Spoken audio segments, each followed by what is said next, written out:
qoyskani oo isagu ahaa mid ku nool magaalada Xareed isla markaasina qaarkood ay taag daran yihiin ayaa qoyskani waxaanu awoodeen quutal darooriga maalintii haddaba halka ay qaarkood midi uu suxulinaya isla markaasina dhagaha aan waxba ka maqli karin ta kalena ay isha midig laadahay isla markaasina aan waxba ka arki karin haddaba dadyowga la jaarka iyo dadyowga muxsiniinta ayaa ka sheekeeyay duruufaha ku gadaaman qoyskani haddaba qoyskan ayaa daawadayeen waxayna awoodin nolol maalmeedka maalintii isla markaasina cid kasta oo daawanaysa habeenkani caawa shabakada caalamiga Shinila News waxaa laga codsanayaa dadyowga muxsiniinta in sida ugu dhaqsiyaha badan adeebaaqani uga soo jawaabaan haddaba qoyskan ayaa iyagu haysan quutal darooriga maalintii isla markaasina ay qaarkood ka xanuunsanayaan haddaba dadyowga ayaa markii aanu booqanay qoyskaasi waxaana madbaqa goobtaasi ka shidneen wax daba isla markaasina iyagoo la sheegay in habeen naarba aanay wax ay ku cunteeyaan aanay haysan isla markaasina aanay haysan wax quutal daruuriga nololeedkii ay ku daboolaan qaarkood iyo dadyowga la jaarka waxa hadalladooda ka mid ahaa dhixda caruur haysta waxba ma haysto maxay hayday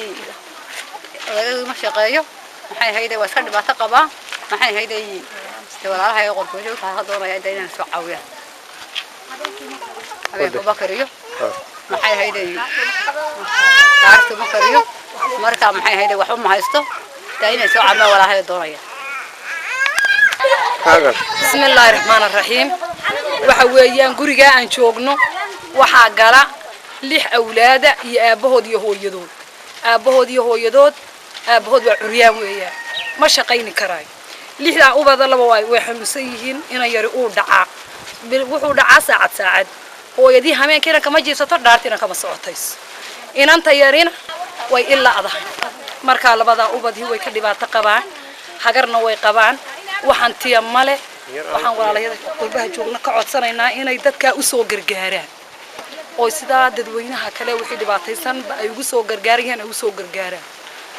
sida iyada nabadgelyo halka waxaan ka hadlaynaa anagoo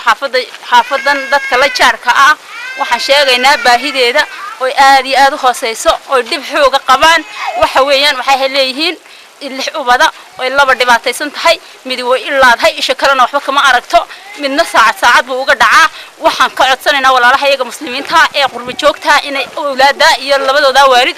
odayga aabahoodii lixaad leeyahay oo waxba soo kasban karayn inay